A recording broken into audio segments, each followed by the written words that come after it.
بسم اللہ الرحمن الرحیم۔ السلام علیکم معزز طلباء کرام، آپ سب کیسے ہیں؟ آج ہم مؤطا امام محمد کے سبق نمبر 213 کو پڑھیں گے۔ آج کے ہمارے سبق کا عنوان ہے کہ ایک یا دو طلاقوں کے بعد عورت کا کسی دوسرے سے شادی کرنے کا بیان۔ تو آج کے ہمارے سبق میں ہم باب المرأة یطلقها زوجها تطلیقة او تطلیقتین فتزوج زوجا ثم یتزوجها الاول سے شروع کریں گے، اور آج کے سبق میں ہم اس حوالے سے پڑھیں گے کہ ایک یا دو طلاقیں ملنے کے بعد عورت کا کسی دوسرے شوہر سے شادی کرنا اور پھر پہلے سے نکاح کرنا، تو اس حوالے سے شریعت کیا کہتی ہے، طلاقوں کا کیا معاملہ ہوگا اور کیسے وہ مینج کرے گا طلاقوں کو، یا پہلے والی ہی بدستور باقی رہیں گی یا پہلے سے زیادہ اب اسے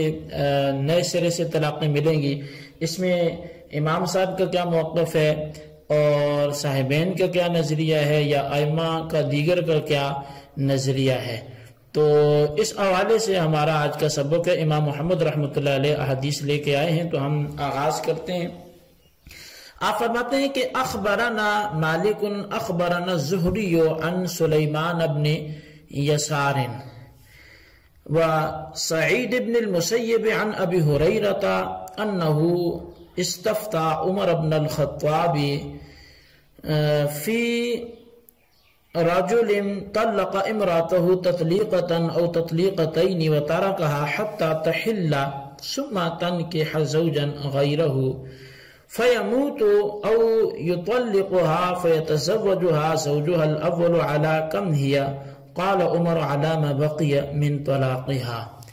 امام محمد رحمۃ اللہ علیہ آپ بیان فرماتے ہیں کہ ہمیں امام مالک نے خبر دی ہے کہ ہمیں سلیمان بن یسار اور سعید بن مسیب سے جناب زہری نے خبر دی، اور وہ حضرت ابو ہریرہ رضی اللہ تعالی عنہ سے بیان کرتے ہیں کہ انہوں نے حضرت عمر بن خطاب رضی اللہ عنہ سے پوچھا کہ ایک شخص اپنی بیوی کو ایک یا دو طلاقیں دے دیتا ہے اور پھر اسے چھوڑ دیتا ہے، یعنی رجوع نہیں کرتا، وہ اپنی عدت گزار لیتی ہے اور پھر دوسرے شخص سے نکاح کر لیتی ہے، پھر دوسرا جو شوہر ہے وہ فوت ہو جاتا ہے، تو اب یا اسے طلاق دے دیتا ہے، فوت نہیں ہوتا، تو عدت کے بعد یہی عورت پہلے شوہر سے نکاح کر لیتی ہے۔ اب یہ عورت کتنی طلاقوں کی حقدار ہوگی دوبارہ سے، یا اس کا خاوند اسے اب کتنی طلاقیں دے سکتا ہے؟ تو حضرت عمر بن خطاب رضی اللہ عنہ نے فرمایا جتنی باقی رہ گئی تھی اتنی دینے کا مالک ہے۔ قال محمد وبهذا نأخذ فأما أبو حنيفة فقال إذا عادت إلى الأول بعدما دخل بها الآخر عادت على طلاق جديد ثلاث تطليقات مستقلات، وفي أصل ابن سواف وهو قول ابن عباس وابن عمر رضي الله عنهم۔ تو امام محمد رحمۃ اللہ علیہ یہ نظریہ لکھنے کے بعد آپ فرماتے ہیں کہ اصل میں یہ ہمارا اسی پر عمل ہے، لیکن امام اعظم امام ابو حنیفہ رحمۃ اللہ علیہ کا جو یہاں پہ نظریہ ہے وہ تھوڑا سا صاحبین سے مختلف ہے، اور وہ نظریہ کیا ہے؟ فرمایا کہ امام صاحب فرماتے ہیں کہ جب کوئی عورت دوسرے شوہر سے ہم بستری کر لینے کے بعد فارغ ہو کر پہلے شوہر کے عقد میں آ جاتی ہے تو وہ طلاق جدید کے ساتھ آتی ہے، یعنی 3 مستقل طلاقوں کی وہ حقدار بن کر آتی ہے۔ ابن سواف کی اصل میں ہے، اور یہی قول حضرت ابن عباس اور ابن عمر رضی اللہ عنہم کا بھی ہے۔ تو اب کوئی عورت جب اپنے شوہر سے طلاق لے کر عدت گزار لیتی ہے اور پھر کسی اور شخص سے عقد کرنے کے بعد وہاں سے بھی فارغ ہو جاتی ہے اور فراغت کے بعد پھر پہلے شوہر کے ساتھ سلسلہ زوجیت میں منسلک ہو جائے، تو اب اسی عورت کو موجودہ شوہر طلاق دینا چاہے تو اسے کتنی طلاقیں دینے کا اختیار ہے؟ اب اس کی چند صورتیں بنتی ہیں۔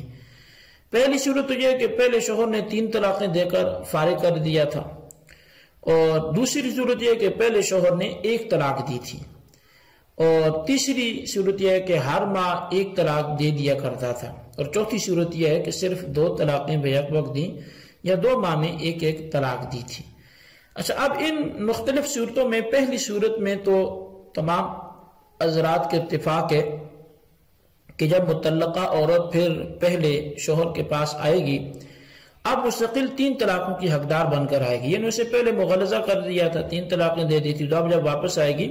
تو وہ 3 طلاقوں کی حقدار بن کر آئے گی۔ لیکن بقیہ صورتوں میں اختلاف ہے، اب وہ دوسری ہو، تیسری ہو، چوتھی ہو، ان میں کیا ہے؟ اختلاف ہے۔ اس کا حاصل یہ ہے کہ اگر 3 سے کم طلاقیں دے کر پہلے شوہر نے فارغ کر دیا، پھر حلالہ کے بعد اسی کے پاس واپس آ گئی، تو جتنی طلاقیں دے چکا تھا اب وہ ہاتھ سے نکل گئی، اور جو باقی تھیں وہی دینے کا اختیار رکھتا ہے۔ یہ مسلک حضرت علی المرتضیٰ، حضرت عمر، حضرت معاذ بن جبل، حضرت ابی بن کعب، حضرت عمران بن حسین، حضرت ابو ہریرہ اور امام محمد رضوان اللہ علیہم اجمعین کا ہے۔ اور دوسرا مسلک یہ ہے کہ پہلا شوہر جتنی طلاقیں دے چکا وہ ختم ہو گئی، اب عورت نئے اختیارات اور ملکیت لے کر آئی ہے، لہٰذا وہ اب 3 مستقل طلاقوں کی حقدار ہے۔ یہ مسئلہ کن کا ہے؟ یہ حضرت عبداللہ بن عباس کا ہے، حضرت عبداللہ بن عمر کا ہے، حضرت عطا، قاضی شریح، ابراہیم، میمون بن مہران اور امام اعظم امام ابو حنیفہ رحمت اللہ علیہم کا یہ مذہب ہے۔ تو اب یہ 2 مذہب جو ہیں وہ آپ کے سامنے مختلف رکھے گے، اور ان دونوں مذاہب کے حوالے سے ان کن کن حضرات کی یہ مذاہب ہیں اور کن کن کے نام اس میں جو ہیں وہ شامل ہیں، کون کس کے ساتھ ہے، تو وہ بھی آپ کے سامنے بیان کر دیا گیا۔ اب طلبہ کرام، ایک حنفی ہونے کے ناطے سے ہمیں امام اعظم امام ابو حنیفہ رضی اللہ عنہ اور آپ کے شاگردوں میں سے خاص کر امام محمد اور قاضی ابو یوسف کے درمیان اگر کسی اجتہادی مسئلے میں اختلاف ہو تو اولیت علی الاطلاق وہ امام صاحب کے ہی قول کی ہوتی ہے، یعنی اگر کبھی آپ کو لگے کہ صاحبین کچھ کہہ رہے ہیں، امام صاحب کچھ کہہ رہے ہیں،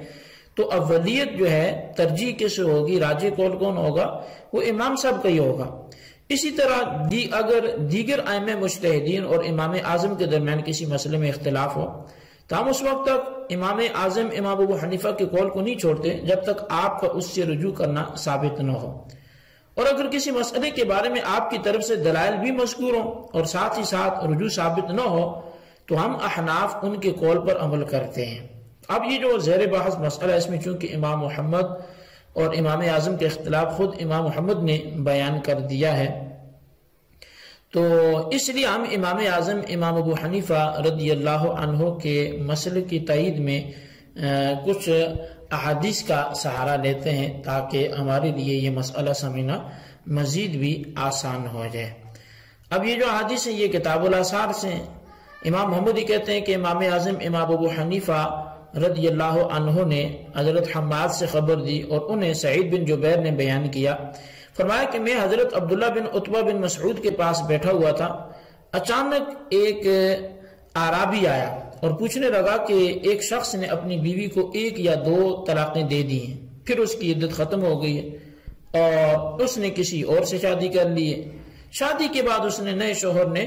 اس سے ہمبستری کی، پھر اس شوہر کا انتقال ہو جائے یا وہ اس کو طلاق دے دے اور اس انتقال یا طلاق کی عدت بھی اس عورت نے پوری کر لی، پھر پہلے شوہر نے اس سے شادی کا ارادہ کیا،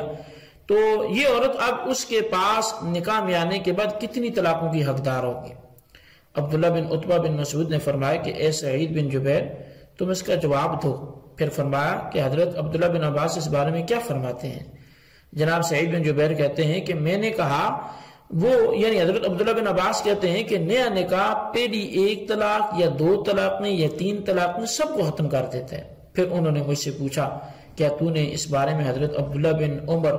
رضی اللہ تعالیٰ عنہ سے بھی کچھ سن رکھا ہے؟ میں نے عرض کیا نہیں۔ فرمایا اچھا، جب ان سے ملاقات ہو تو اس بارے میں ضرور دریافت کرنا۔ آپ فرماتے ہیں کہ میری پھر حضرت عبداللہ بن عمر رضی اللہ عنہما سے ملاقات ہو گئی تو میں نے ان سے یہ مسئلہ دریافت کیا تو انہوں نے حضرت عبداللہ بن عباس رضی اللہ عنہما کے موافق ہی جواب عطا فرمایا۔ امام محمد کہتے ہیں کہ امام اعظم امام ابو حنیفہ کا اسی پر عمل ہے، لیکن ہمارے قول میں وہ شوہر صرف اتنی ہی طلاقوں کا مالک ہے جو باقی رہ گئی تھی، یعنی اگر 1 دے چکا تھا تو اب 2 دے سکتا ہے، اور اگر 2 دے چکا تھا تو اب صرف 1 دے سکتا ہے۔ یہی قول حضرت عمر، علی بن ابی طالب، معاذ بن جبل، ابی بن کعب، عمران بن حسین اور حضرت ابو ہریرہ رضی اللہ تعالی عنہم کا ہے۔ تو اب یہ ایک طویل روایت آپ نے سماعت کی، اور اس طرح اگر بحث کی جائے تو اس طرح کی کئی آپ کو ایسے روایات مل جائیں گی کہ جن میں جو ہے وہ امام اعظم امام ابو حنیفہ رحمۃ اللہ علیہ کے مذہب کی بالکل واضح طور پر ان کے دلائل موجود ہیں، وہ مصنف ابن ابی شیبہ کی روایات ہوں یا امام بہقی نے کئی ایک روایات کو ذکر فرمایا ہے، پھر ملا جیبن علیہ رحمٰن نے جو اصولی طور پہ اس چیز کو ثابت کیا ہے۔ تو بہرحال حاصل کلام یہ ہے کہ اگر صاحبین کا کبھی اختلاف ہوتا بھی ہے نا، تو جو کئی دفعہ ایسے ہوتا ہے کہ صاحبین کے کسی قول پہ فتویٰ ہوتے ہیں، اب کوئی سننے والا یہ سمجھے کہ امام صاحب سے شاگردوں نے اختلاف کیا تو ان کے قول پہ فتویٰ دے دیا، اصل میں وہ جو صاحبین کے پاس کوئی دوسرا قول بھی ہوتا وہ بھی امام صاحب کا ہی ہے۔ تو لیکن پہلے امام صاحب کو کوئی اور قول تھا، جب صاحبین نے اپنے دور میں دیکھا کہ اب اس دور کے موافق امام صاحب کے وہ فلاں قول ہے تو پھر وہ دوسرے قول کو لے لیتے ہیں، تو ہوتا وہ بھی امام صاحب کا ہی قول ہے۔ تو اس حوالے سے کوئی یہ نہ سمجھے کہ شاید یہ اختلاف آپس میں استاد اور شاگردوں کو ہوتا ہے، تو امام صاحب جو بیان فرمایا وہی حق ہے، وہی صحیح ہے، اور اسی پر ہمارا عمل ہے، اور جمہور جو علماء ہیں، جو علماء احناف ہیں، وہ اسی کو اپناتے ہیں۔ اللہ تبارک و تعالیٰ سے دعا کرتے ہیں جو ہم نے پڑھا سنا سے یاد رکھنے کی توفیق نصیب فرمائے، آمین بجاہ النبی الامین صلی اللہ علیہ وسلم۔